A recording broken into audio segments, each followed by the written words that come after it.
और ऐसा नहीं था कि ये सब कुछ अचानक हो गया हो। जीत का जश्न मनाते वक्त ही आरोपियों को गुस्सा नहीं आया। बाबर को मारने की प्लानिंग चुनाव प्रचार के दौरान हुई थी।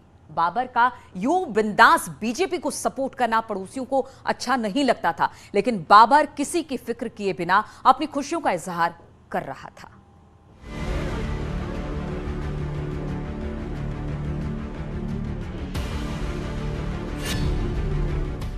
ये है ताहिर और इसका नाम है आरिफ। इन दोनों पर अपने परिजनों के साथ मिलकर बाबर की हत्या का आरोप है।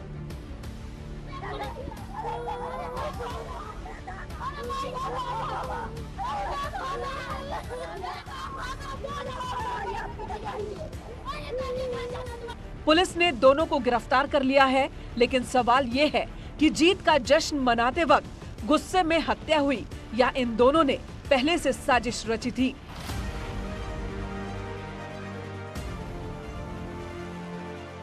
सोशल मीडिया पर इस मामले को लेकर तरह तरह की बातें हो रही हैं और इसलिए हमारी टीम इस सवाल की पड़ताल करने कुशीनगर बाबर के घर पहुंची। घर के बाहर दीवार पर बीजेपी का झंडा था। इसी घर में बाबर अपनी मां, पत्नी और बच्चों के साथ रहता था। आपको अंदर लेके चलते हैं। ये जो मकान बना हुआ है, ये मकान इन्होंने, इनके पास थोड़ी सी जमीन थी, उस जमीन को इन्होंने बेचा और उसके बाद इस मकान को इन्होंने बनाया था। और इस मकान को बनाने के बाद जो है इसमें रह रहे थे और अपना काम वो यहाँ पे कर रहे थे। घर के बाहर पक्की सड़क गुजरती है। घर के अंदर से लेकर बाहर तक हमने बाबर के पारिवारिक हालात को देखा और फिर उसके घर वालों से मामले को समझने की कोशिश की। बीजेपी के जैसे प्रचार करते हैं, बीजेपी प्रचार करते रहे। तीन कहे लोग की साइकिल के वोट दो। कौन कह रहा था? परिवार जौन मारले वालों, आरिफ, अजमुल्ला और थी जलेखा और नमीसुन और तहीद और सलमा, इस सब मनोज जैसे सब लोग कहे कि तो साइकिल के वोट दो। घर वालों का कहना है कि काफी दबाव के बाद भी बाबर बीजेपी के साथ जुड़ा रहा। वो किसी भी कीमत पर साइकिल पर वोट देने को तैयार नहीं था। तो कहीं हम साइकिल को वोट नहीं देते, लोग सब प्रधान से मिले, प्रधान कहने की तो अगर ये नहीं देता साइकिल हमनी ओर से रहता ते के मार के और इतनी मुआ दर हम देख ले पे। फिर एक बार धमकी मिलल कि तो प्रवेश दले ना धमकी काले रहना। जब जाता रही लकड़ियाँ कहने की तो हमनी की ओर से नहीं रह साइकिल ओर से तो तुम ताकि मुआ देव के का करब, हमने 10,000 आई के 10 लाख दे देवे के कहीं जो हम तो कुछ नहीं को पाए। आरिफ, ताहिद और प्रधान की धमकी से परिवार डर गया था। परिवार को लगने लगा था कि चुनाव को लेकर मारपीट हो सकती है। बार बार धमकी की वजह से बाबर के घर वाले रामकोला में पुलिस के पास पहुंचे और जान माल की सुरक्षा की गुहार लगाई। तो हमने का एप्लीकेशन ले जाकर रामकोला दानी के रामकोला कुछ ना भइलो। जैसे गनी कमी के जिला पे एसपी लगी वो जैसे आयली थी एप्लीकेशन वो रामकोला कागज आयल थी। वो जब फोन करने लोगन तो पुलिस आए फोन कर साझी की तो हम भी आना आए जांच पड़ताल कर। बाबर की मां का आरोप है कि बार बार पुलिस से मदद मांगने पर भी कोई कार्रवाई नहीं हुई। उन्हें अफसोस है कि अगर पुलिस वक्त पर एक्शन ले लेती तो शायद बाबर की जान बच गई होती।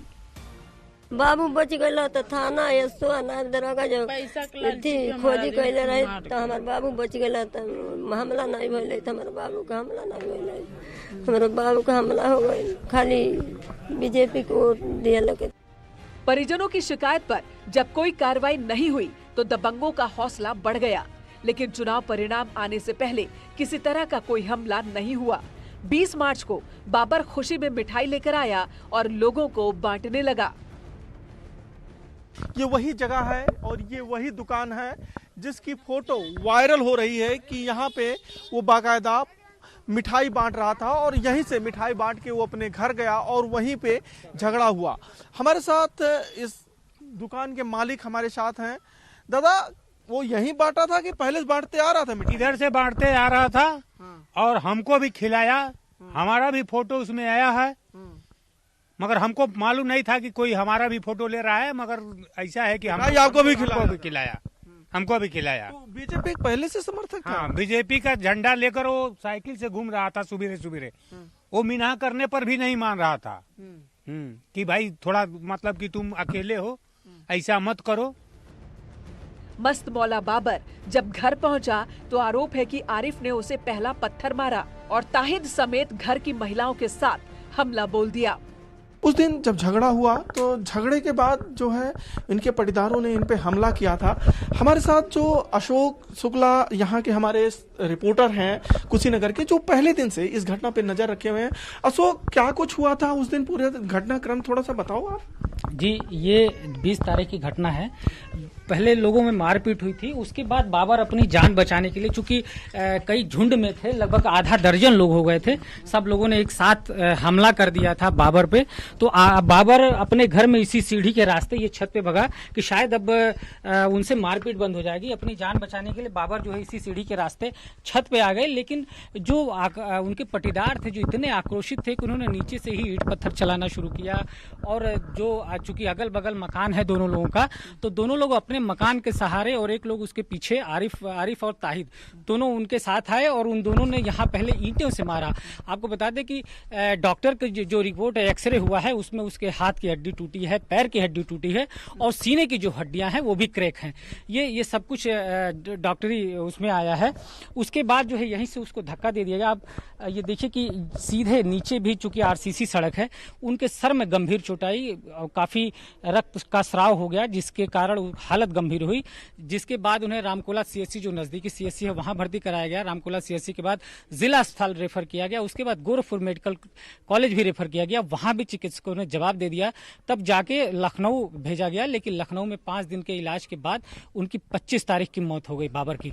बाबर की मौत के बाद मामला बढ़ गया। लापरवाही बरतने के आरोप में रामकोला थाने के प्रभारी दुर्गेश सिंह को सस्पेंड कर दिया गया। मामले की जांच के आदेश दिए गए हैं। मेरी बूढ़ी माँ से बात हो रही थी तो इन्होंने कहा कि अब इनका भरोसा बाबा पे है। बाबा, चूंकि पूर्वांचल में मुख्यमंत्री योगी आदित्यनाथ को लोग बाबा के नाम से ही जानते हैं, बाबा ही कहते हैं। तो अभी माता जी ने कहा कि भरोसा बाबा से है और बाबा कुछ ना कुछ करेंगे। ये बताएं, क्या चाहती हैं और आप सरकार से? हम चाहते नहीं है कि हमारे 2 छोट छोट बच्चा को हमें कोनो नौकरी मिल जाए और सहायता मिले, जिससे हम जीवन अपन गुजारिए, अपन लड़कन के पोषण पार करी। मुख्यमंत्री भरोसा है? हाँ, बाबा पर भरोसा बा। ये बाबा हमके सहायता करे, हमारे परिवार के देखे, बाबा के सहायता बा। अब बाबा का सहायता बा, दूसरे के सहायता नहीं, बाबा के सहायता बा। हम बेटा खोदनी, बाबा के चलते हम बेटा खोदनी। हम बबुआ सहायता में परिवार कैसे रही, बेटा हम नाती पतोई कैसे रही है, कुछ हेल्प मिल जाए, कुछ पैसा 50,000 नौकरी मिल जाए, बाबा दे दी। ये हमारे बहनी हमारे गुजर बसर करी है। हम नैहरा में जाकर कहीं रही हैं, जी नहीं रही हैं, अब जी रही है तो के लोग मुआ दे का करब। मुख्यमंत्री योगी आदित्यनाथ ने पीड़ित परिवार को 2 लाख रुपए मुआवजा देने का ऐलान किया। मुख्यमंत्री ने दोषियों के खिलाफ सख्त कार्रवाई के आदेश दिए हैं। फिलहाल पुलिस ने 2 आरोपियों को गिरफ्तार कर जेल भेजा है, लेकिन सवाल ये है कि अब बाबर का मासूम बेटा किसके सहारे रहेगा? पत्नी की जिंदगी कैसे चलेगी और बूढ़ी माँ का ख्याल कौन रखेगा? कुशीनगर से न्यूज़ 18 के लिए रामगोपाल द्विवेदी की रिपोर्ट। तो बाबर को मार दिया गया।